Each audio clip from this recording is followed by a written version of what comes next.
Hey, what's going on, YouTube? Welcome back to my YouTube channel. This your boy Pierre, man. Some of y'all may know me, from making music, but some other people know I'm also an audio engineer. I'm coming to give advice to some of you new coming audio engineers that want to come up in the game. It's been a long journey with audio engineering, and there's a lot of things that I wish I knew when I first started, and that's what this video is all about. I'm here to give you a couple of tips to all you new audio engineers, the ones that are coming into the game now and want to learn something from somebody who has a little more experience. I'm here to share, a couple of things that I know about audio engineering and what I wish I would have knew when I first started. So first, I'm gonna start off with don't always assume that there's so much to fix. When I say that, I mean like when you're getting into audio engineering, you look at YouTube and you're looking at Facebook and you're looking at all of these things that people want to teach you, and the first thing they tell you is you have to EQ this the perfect way. You have to add the right amount of compression to this a certain way, and you have to add the right amount of reverb to this another way. And then as a new audio engineer, sometimes you're learning and you're thinking, okay, well, how do I know how much dB to boost in 500 in the 500 range, which is what the person is telling you on on the video or whatever, and they telling you, oh, boost 2K up 3 dB. And what I learned is what tends to happen is that when they're telling you to do this, raise this up 3 dB at 2K or lower at 500 negative 2 dB. What I learned is that might not always be your situation. Just be aware that when they teaching you these things about EQing, and using reverb, just be aware that the situation that they're in might not necessarily be the situation that you're in. Just know that all studios are unique. Your equipment is unique. Your studio setup is unique. The room you record in is unique. All of these things, your situation is unique from another audio engineer's situation, the room you're mixing in and everything else. So learn the tools that they teach you, but just know that you might not always have to use those tools every single time in the way they use it, because your particular song might not need those things. That's a big tip right there. One good advice I could give you is to invest into some good monitors. Oftentimes, as audio engineers, we're making subtle changes, and you need to be able to hear all of those changes. And when you're using Bluetooth speakers, or you're using your home speakers, these speakers are built to enhance your listening experience. So they already have equalizers built into them, or it might have a reverb built into it, and that way every song that you listen to off of those speakers sounds better. You can think of it as like when you're in a car and you can change the setting. You can change it from jazz to pop, and those equalizer settings on a car stereo makes it sound either more bassy or maybe it gives you more treble. You could think of it like that. These speakers already have an equalizer built into it, and they're set a certain way. It colors each and every song that's played on it, so makes it really just sound different from what it really is. And those subtle things are really important in audio engineering. So my next tip is invest into monitors, invest into studio speakers.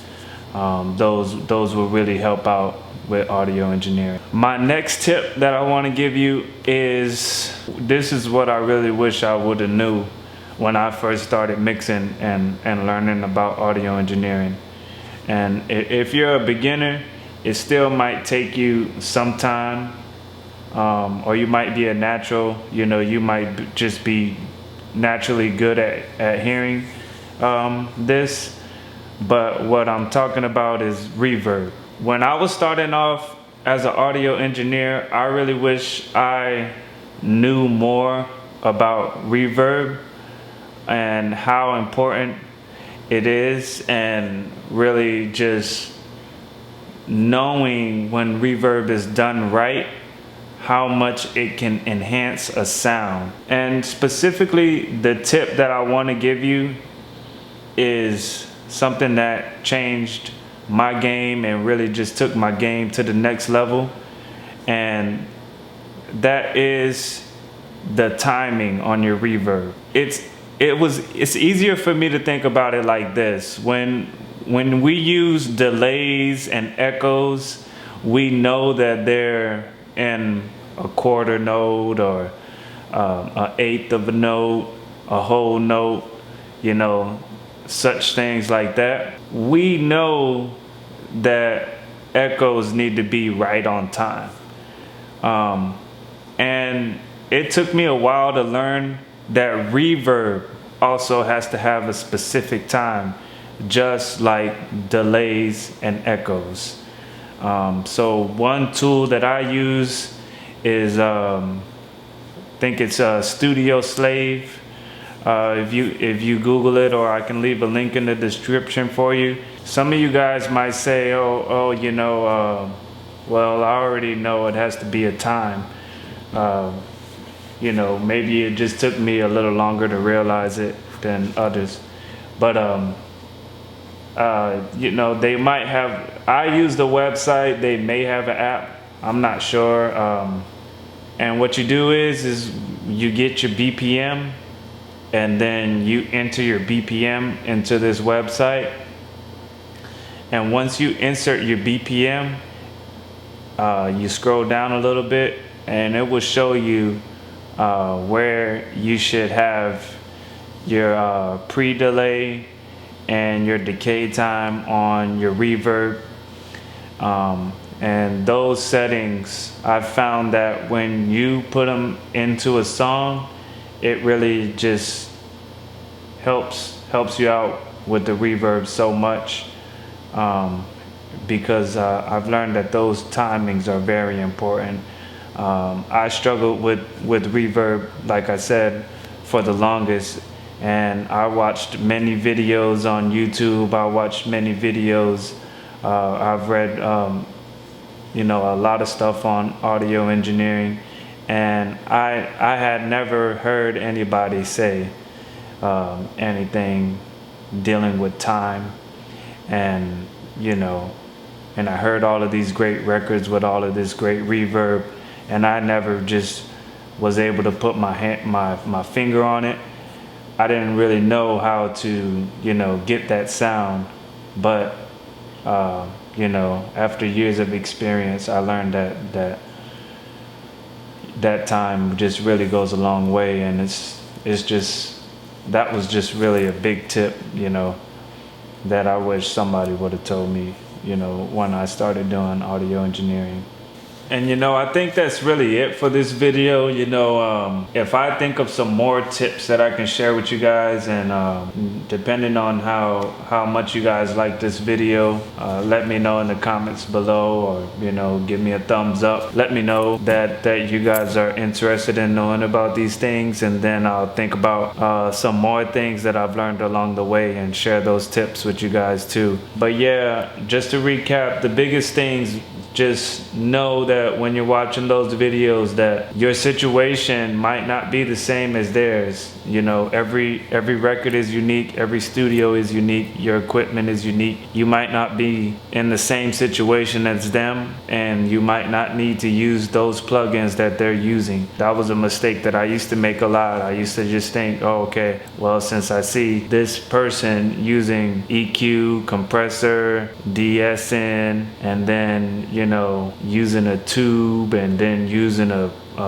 some kind of other compressor and all of this stuff, and then they would say, you know, roll off everything, you know, from 100 and below, you know, and then they would say boost 2 dB and up. And then I used to do those things, just wasn't satisfied with it, and it just took me, you know, a couple of years of listening and a couple of years of training and just really training my ears, and then really realizing that those weren't the things that were the best for me. And you know, I've went back on records that I've mixed like 4 years ago and just retouched them up and just looked around and said, why would I even do that? Why would I mess the EQ up so bad like that? And it's just because I was following what they were telling me, and my situation was unique, and those things weren't things that I needed to do, you know, with my mix and, you know, with my equipment and the things that I had. Those things that they were saying were great tools, but they just weren't for me. They're good things to learn, but learn when to use them and what situation. And another tip is invest into some good speakers. When you use your reverb, make sure that you use the right time. Those are just some really big tips that I have for you. Like I said, let me know in the comments if you want me to do another video. I'll think of some more things that I wish I knew. Yeah, guys, happy mixing. I wish all of you new coming audio engineers, I wish you guys the best of luck. If you have any questions, just please let me know. I'm here and I'll try to answer as much as I can. Thank you for watching my video, and I'll talk to you guys later.